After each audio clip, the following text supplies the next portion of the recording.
Cars Keys is brought to you by TixBlitz.com. TixBlitz.com offers no service fees. The price you see is the price you pay, plus shipping. TixBlitz.com, every ticket, every venue, everywhere. Hey, what's going on, Bears fans? It's Cars here. Going to do my segment on Cars Keys to the Game. 3 things that I think are going to make a difference against the New York Giants. And when you really look at it, it's a Giants team that's pretty pathetic offensively, even though they've got some incredible playmakers. And I think, Saquon Barkley has been as good as advertised, but I still think New York is losing the argument about whether you draft a running back second overall. I always go back to the last running back drafted in the top 10 that ended up playing in the Super Bowl for the team that drafted him was Cedric Benson in 2004. Now Todd Gurley definitely has a chance of changing that this year, but really just drafting a running back in the top 10 when you don't have a quarterback, when you definitely don't have an offensive line, doesn't seem to make a tremendous amount of sense. So I'm going to spend more time talking about the offense simply because when you see me get to the defense, they're really not much of a threat defensively. But let's get going first on the offense. So my first key is kind of cheating because the last couple of weeks what I've always maintained is to stop the short passing game. It's even more important with the New York Giants, and that starts off with yards after the catch. Dump it off to Barkley, and nothing but pay dirt in front. And Barkley to the end zone, and what a drive. For a team that really doesn't do any one thing incredibly well, they're very efficient running the ball, and that's because Saquon gets bottled up a lot, but then breaks out a few big runs and makes his average look a lot better, and that's not a slight on him, but the running game has been fairly inconsistent for them because of their offensive line. But in the pass game, especially when you look at, because they've got Barkley and Odell and Ingram and Shepard, this is a team that's got really good guys after the catch is made. And that's why they ranked 5th in the NFL in yards after the catch. Setting up a screen for Barkley. Blocking in front, first down and more into Eagle territory. Still going. Incredible. Wow. Normally that is a running back-led statistic, and it makes complete sense that Saquon Barkley would lead the league with over 600 yards in yards after the catch. Just like in times past, the Bears have to be very sure in their tackling. They have to be very sure when they're getting upfield in their pass rush that they're not letting Saquon kind of leak out for screens. He's such a focal point of their offense, He's already been targeted 87 times. That's second on the team to Odell Beckham. They're very keen on getting him the ball in as many situations. The offense definitely filters through him. And because of that, you have to be sure in your tackling. This can't be another issue with Roquan trying to tackle Stephon Diggs too high,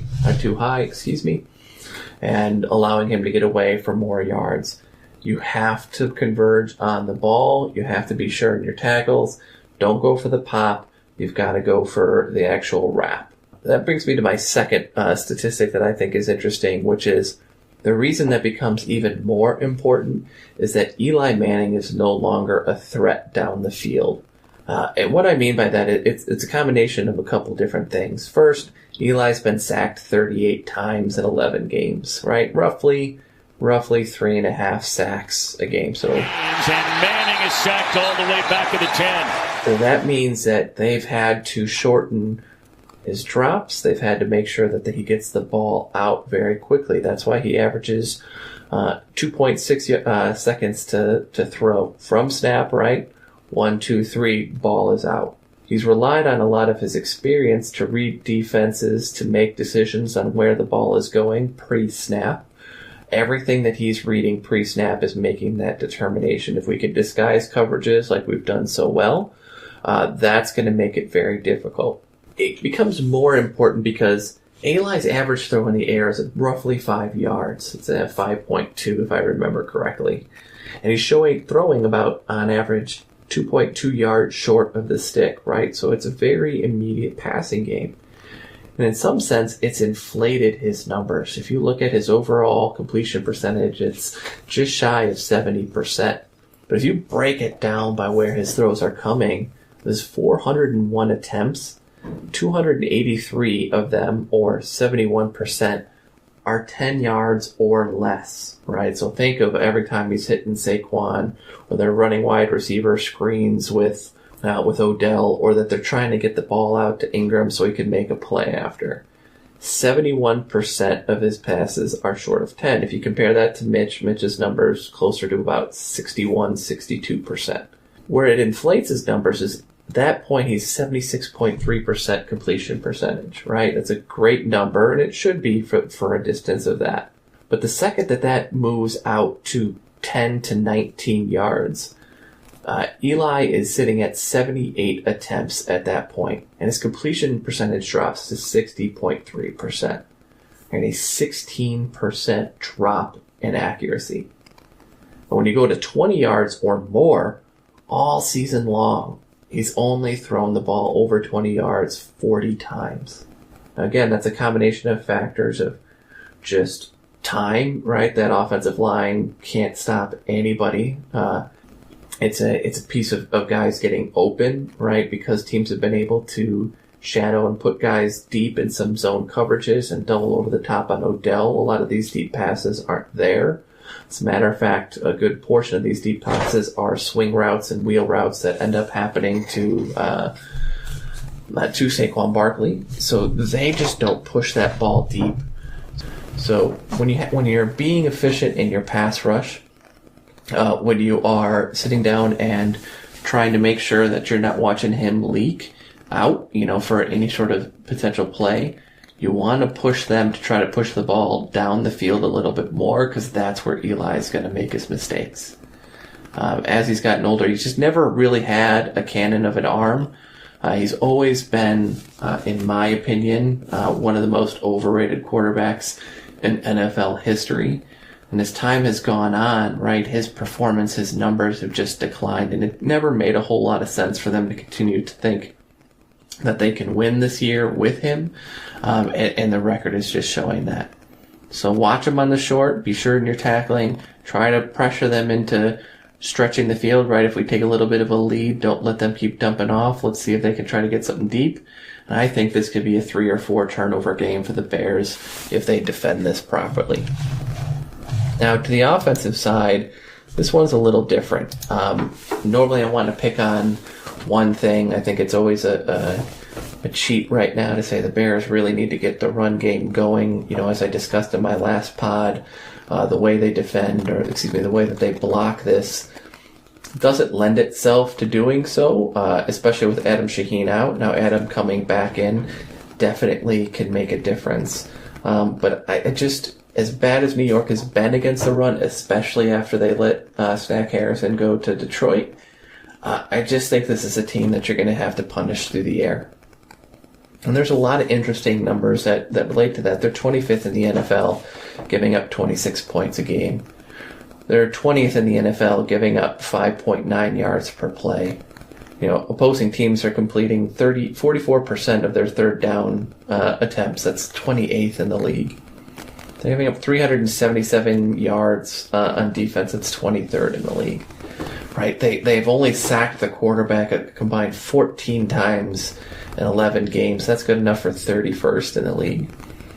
Really, this isn't a team that pressures the quarterback at all. Now, they are 15th in the league in interceptions, but like everybody, they've got 4 turnovers against the Tampa Bay Bucks. And they've got 2 from the Nick Mullins-led San Francisco 49ers. So taking those 2 out, you're talking about a team that's got 6 interceptions in 9 games, right? And that's spread out. Alec Ogletree is one of their leaders with 2 interceptions, and he's really the only guy on defense that you have to be concerned with. Janoris Jenkins is always good for maybe a good defensive play or 2, and then a couple of burn plays. Landon Collins, ever since his year 2 years ago where he looked really good, has kind of fallen apart. They start B.W. Webb on the other side of Janoris Jenkins, a guy who couldn't make our team last year as the dime, basically defensive back. This is a team, right, that they're ravaged by injury. Their right defensive end, Kerry Wynn, is probably out in concussion protocol. Some Bear fan favorites going into the draft, Lorenzo Carter, he's questionable. Their inside linebacker is questionable. Their starting free safety, Curtis Riley's questionable. And I would be shocked if any of us can name out, after B.W. Webb and Janoris Jenkins, who the other defensive backs on this team are. So this is a game where I can really see us going into a rhythm and using tempo more than anything with Chase Daniel to go out and really confuse them defensively. There's just not a whole lot of guys here that you have to be afraid of. And so use tempo, use mismatches. I mean, I understand that he hasn't had the numbers to date, but if you put Adam Shaheen out on the outside, who are they going to use to cover him? Most likely they're going to have to send Landon Collins out to cover him if he's on the outside, and that's going to leave the middle open for anybody else. That's going to leave one-on-one coverage for Allen Robinson or Taylor Gabriel or Anthony Miller or Trey Burton, or that's going to leave a linebacker that's going to have to cover Tariq Cohen, and none of these guys over there can really do it. As good as Ogletree is, he's a run-defending inside linebacker. So the mismatches here are really for us in the passing game. And so that's really my keys, right? Stop the short stuff, try to force them into making some longer throws where they can have some turnovers. And then offensively, I mean, just pick them apart. They're not going to be able to do much of anything to stop you. And we got to take complete advantage of that and get ready on to this next week. Really important game against the LA Rams. So that's it for my Cars Keys to the Game. As always, you can follow me at Twitter at CarsKeys1 and continue to read any of my stuff on the Bar Room. Otherwise, looking forward to interacting with all you guys on Twitter, and we'll talk to you later.